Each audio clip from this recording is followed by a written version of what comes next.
Hello everyone. चलिए discuss कर लेते हैं कि हमने आज कैसे ट्रेड करने का प्लान किया था और हम कल के दिन कैसे ट्रेड कर सकते हैं। ठीक है। एक हमारा देखिए क्लियर कट लाइन हमने ड्रॉ करी थी यहाँ पर 25,700 सॉरी 830 की, है ना। 25,830 की ये लगभग हमने लाइन ड्रॉ करी थी, लगभग लगभग। और हमारा क्या एनालिसिस था कि फ्लैट खुल के जब मार्केट इसके नीचे जाती है तो हमारा एक पुट का ट्रेड बनेगा, और यहाँ पर अगर फ्लैट खुलते इसके ऊपर रहती है तो हमारा एक कॉल का ट्रेड बनेगा। ये था सिनेरियो, लेकिन मैं पहले बता चुका हूँ कि कॉल फ्लैट खुल के जब ऊपर जाए ना तुरंत मत लिया करो। उसको ऊपर जाके थोड़ा डीप मारने दो, फिर प्राइस एक्शन बनेगा फिर लेना, ये मैंने बोला है। ठीक है। ओके, देखो मार्केट ऊपर गई, हमें ट्रेड नहीं लेना था, हमें डीप का वेट करना था, राइट। अब देखो डीप में मार्केट ने कहीं भी बुलिश प्राइस एक्शन बनाया ही नहीं। ठीक है। ये छोटे मोटे कैंडल ये बुलिश पैटर्न नहीं होते, ये रिट्रेसमेंट जैसे होते हैं, इन पे आप ट्रेड नहीं ले सकते, राइट। तो देखो उसके बाद मेरा क्या सिनेरियो हुआ था मैं वो भी बता देता हूँ, और उसके साथ कैसे ट्रेड करना चाहिए था वो भी बता देता हूँ। देखो इसके नीचे जब मार्केट जाएगी तो पी का ट्रेड हमारा एक्टिवेट होगा, ये मैंने बोला था। लेकिन मैंने क्या बोला था कि तुरंत नहीं लेना। क्यों? क्योंकि हो सकता है ट्रैप मारे और ऊपर निकल जाए। ठीक है। मैंने क्या बोला था कि इसको आने देना, रीटेस्ट करने देना, और फिर पुट की ट्रेड बनाना, ये था एनालिसिस, है ना।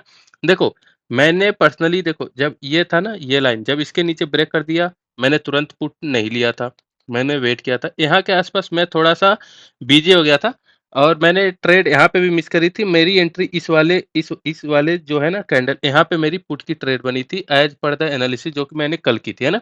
और इसका एसएल डाला था मैंने। देखो हुआ क्या कि मार्केट इसके नीचे गई, थोड़े से प्रॉफिट दिख रहे थे, एक लॉट पे ऑलमोस्ट 2000 के आसपास प्रॉफिट दिख रहा था। और मार्केट इसके नीचे गई, लेकिन वापस बार बार नीचे से रिजेक्शन आ रहा था। यहाँ पे एक बार ऊपर गई, फिर यहाँ से, तो मैंने कुछ यहाँ के आसपास एग्जिट कर दिया था, नो प्रॉफिट नो लॉस पे। ठीक है। नो प्रॉफिट नो लॉस पे। और जिन्होंने भी पुट की एंट्री बनाई होगी यहाँ पे, या यहाँ पे तो बनाना सही नहीं था, इस प्राइस पॉइंट के आसपास बनाना था, या फिर बहुत ज्यादा इस पे ये वाला जो था रिटेस्ट पे बनाना था। ठीक है। यहाँ पे जिन्होंने भी बनाया होगा उनको कोई खास प्रॉफिट नहीं हुआ होगा, इनका आज डीके भी ना के बराबर रहा होगा, है ना। तो उनका कोई लॉस भी नहीं हुआ होगा और ना ही प्रॉफिट हुआ होगा, तो कोई भी प्रॉफिट या लॉस नहीं हुआ आज का। तो आज का ऐसा बोल सकते हो वेग डे था, कोई भी कुछ नहीं था, बेफालतू हो गया। ठीक है। वेस्ट हो गया आज का ट्रेडिंग डे। ठीक है, कोई दिक्कत नहीं है। अब देख लेते हैं कि कल हम कैसे ट्रेड कर सकते हैं। तो देखो दो लाइनें ड्रॉ करो क्लियर कट, 25,750 की, और ऊपर हो गया 25,900 की। ये दो लाइनें हमें ड्रॉ करनी है, ज्यादा दिमाग नहीं लगाना, सिंपल सी बात है। ठीक है। बहुत आसान कल का मार्केट रहने वाला है। देखो फ्लैट खुलती है ऊपर चलती है, फ्लैट खुलती है नीचे चलती है, हमें कुछ नहीं करना। ठीक है। जब तक इस रेंज के बीच में है मार्केट तब तक कुछ नहीं करेंगे। काम हम एक्टिव मार्केट में हम तब हो जाएंगे जब इसके इस साइड पहुंचेगी तो, एक साइड। ठीक है। अब क्योंकि क्योंकि हम यहाँ पे देखेंगे कि मार्केट इसको डिफेंड कर रही है या फिर ब्रेक कर रही है ना। इसको ब्रेक कर रही है डिफेंड कर रही है, इसको ब्रेक कर रही है डिफेंड कर रही है, ये हम देखेंगे। ठीक है। तो उसके हिसाब से हम एनालिसिस कर लेते हैं कि कल हम कैसे ट्रेड कर सकते हैं। तो हमने एक लाइन ड्रॉ करी 25,900 की। अभी पहले ऊपर का देखते हैं। देखो फ्लैट खुल के ऊपर जाती है, कुछ नहीं करना। ठीक है।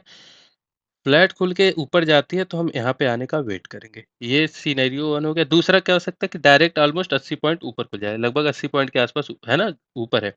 तो 80 के पॉइंट के आसपास गैप अप खुल जाए, या फिर हो सकता है यहाँ पे खुल के ऊपर जाए। यहाँ पे जब मार्केट पहुंचेगी तो वहां पे प्राइस का बिहेवियर देखना पड़ेगा हमें कि प्राइस कर क्या रही है। अगर रिजेक्शन लेती है, ठीक है, ऐसे जैसे यहाँ पे देखो एम पैटर्न बना है ना, एम पैटर्न, या फिर इसको डबल टॉप बोल सकते हो। छोटे टाइम लाइन पे, लाइन चार्ट पे देखो एम पैटर्न दिख रहा होगा, ये देखो। वो मैं बता रहा हूँ कि इस लाइन के आसपास जब जाती है, या तो गैप अप खुल के, यहाँ पे खुल के, या फिर फ्लैट खुल के, और यहाँ पे प्राइस एक्शन बियरिश बनता है, ठीक है, तो और यहाँ पे रिजेक्शन मिलता है, तो हम एक पुट की ट्रेड बनाएंगे। ठीक है। ये हो जाएगा हमारा कल का पुट का सिनेरियो। और टारगेट हमारे लगभग लगभग हो जाएंगे ये लाइन 25,780, लगभग लगभग 120 पॉइंट के आसपास, है ना। ये हमारा टारगेट हो जाएगा, ये पूरा सा। ये हो जाएगा कल अगर मार्केट इस प्राइस पॉइंट पे बियरिश सिग्नल देती है तो। ठीक है। अच्छा देखो अगर इस प्राइस पॉइंट पे बियरिश सिग्नल नहीं मिलता और मार्केट मान लो गैप अप खुली या कुछ भी और डायरेक्ट निकल गई, तो तुरंत कॉल मत लेना। ठीक है। या फिर मान लो एंट्री बनाई पुट में, हो सकता है बियरिश सिग्नल और इसका एसएल हिट हो गया, तो भी तुरंत कॉल मत लेना। कॉल कब लेना है? देखो ये एक लाइन ये ड्रॉ की, यहाँ पे मान लो पुट का सिग्नल या तो मिला या तो नहीं मिला, ठीक है? दोनों केस में हमारा इसमें अगर मिला एसएल हिट हो गया कोई दिक्कत नहीं और नहीं मिला तो कोई दिक्कत नहीं, ठीक है? दोनों केस में प्राइस को ब्रेक करने देना, ऊपर जाए और रीटेस्ट करे वापस से, ठीक है? 25,900 को और फिर उसके बाद यहाँ पे प्राइस इस नीचे इस लाइन को डिफेंड करते हुए ऊपर से एज़ अ सपोर्ट दिखे, तो कॉल की ट्रेड बना सकते हैं ऊपर की तरफ और टारगेट हमारे हो जाएँगे 26,025 तक। ठीक है? ये पूरा इस लाइन के आस-पास ही जो कार्यक्रम होगा वही देखना, ठीक है? ये मैं अभी डिटेल में बता दिया, एक बार दोबारा चाहो तो वीडियो देख लो, ठीक है? ये हो गया ऊपर की तरफ का। अब उसी तरीके से नीचे की तरफ देख लेते हैं। तो हमने कौन-सी लाइन ड्रा करी 25,750 की, राइट? अब देखो, क्या हो सकता है कि मार्केट फ्लैट खुल के नीचे आए, यहाँ पे खुल के यहाँ पे आए, फिर यहाँ पे डायरेक्ट यहीं पे गैप डाउन खुल जाए, ठीक है? अब देखो यहाँ पे अगर बियरिश की जगह बुलिश पैटर्न दिखता है ना? यहाँ पे बियरिश देख रहे थे, यहाँ पे बुलिश पैटर्न देखेंगे। अगर यहाँ पे प्राइस रिजेक्ट करती हुई दिखती है ऐसे करके या फिर फ्लैग बना के, ऐसे करके, तो हम एक कॉल की ट्रेड बनाएँगे यहाँ पर। ओके 725,750 के आसपास है ना देखो उसके बाद हमारा क्या टारगेट हो जाएगा टारगेट हमारे हो जाएंगे लगभग लगभग तुम यहाँ तक 25,860 के आसपास के हमारे टारगेट हो सकते हैं यहाँ भी लगभग 110 पॉइंट के टारगेट हो जाएंगे ठीक है इसमें कोई दो राय नहीं है कि मार्केट यहाँ पे अगर डिफेंड करती है तो इतना जा सकती है इसमें कोई भी संदेह नहीं है ठीक है देखो 25 से 30 पॉइंट का ही एसएल रखना, उससे ज़्यादा का एसएल नहीं रखना या फिर कोई भी स्विंग बने। जैसे यहाँ पे देखो, यहाँ पे एंट्री ली तो ये स्विंग हो गया, है ना? यहाँ पे एंट्री ली तो ये स्विंग हो गया, ठीक है? या फिर यहाँ पे तो खैर एंट्री नहीं बनी, हमारा एनालिसिस के हिसाब से नहीं था। देखो हमने 3 केसेज़ इसमें डिस्कस किए थे। हमारे एनालिसिस के हिसाब से हमारा ये यहाँ पे ट्रेड एक्टिवेट हुआ, लेकिन इन बिटवीन मार्केट में भी सिनेरियो बन सकता है, राइट? इन बिटवीन मार्केट में सिनेरियो क्या बना कि ये रेजिस्टेंस हो गया, ठीक है? ये रेजिस्टेंस की तरह बिहेव किया। इसके पीछे ये लाइन ही रेजिस्टेंस के की तरह बिहेव क्यों किया, इसके पीछे भी रीज़न है।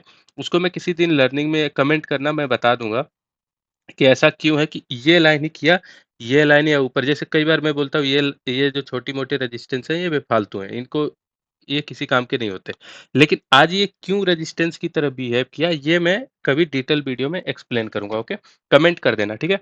अच्छा, देखो ऊपर का हमने बता दिया, अब देखो मान लो इसको ब्रेक कर देती है 25,750 को, तो जैसा कि मैंने इसका बताया उसी तरीके से तुरंत पुट का ट्रेड नहीं लेना, आने देना, रीटेस्ट होगा तो ही यहाँ पे अगर दोबारा से नीचे जाते हुए दिखता है तो ही पुट की ट्रेड बनाना, ठीक है? और टारगेट हमारे हो जाएँगे लगभग-लगभग 625 तक के, 25,625 तक के। ये हमारे कल के ट्रेड हो जाएँगे अगर मार्केट इसको डिफेंड करती हुई नहीं दिखती है तो मतलब कि इसके इस लाइन को ब्रेक करती है और इसके नीचे निकलने लगती है तो। देखो अगर डायरेक्ट इस लाइन को ब्रेक करी, निकल गई तो छूट छोड़ देना ट्रेड और इसको ब्रेक करे और तुरंत निकल जाए तो छोड़ देना ट्रेड। इन दोनों केसेस में हम ट्रेड नहीं ले सकते, ठीक है? ट्रेड हमारी कब बनेगी जब ब्रेक करके रीटेस्ट करे तब या फिर यहाँ ब्रेक करके रीटेस्ट करे तब या फिर यहाँ पे डिफेंड करे तब या फिर यहाँ पे डिफेंड करे तब। ठीक है, ये 4 सिनेरियो हो गए। उसके अलावा इस बीच जब तक रहती है तो कोई ट्रेड मत कर देना क्योंकि ऐसे साइडवेज रहेगी, ऐसे साइडवेज रहेगी, ऐसे साइडवेज रहेगी, ऐसे साइडवेज रहेगी।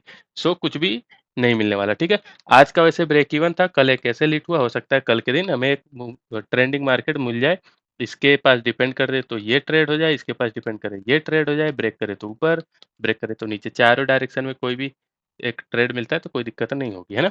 सो ये था आज का एनालिसिस फ्रेंड्स। मिलते हैं नई वीडियो में नई लर्निंग के साथ। Thank you very much.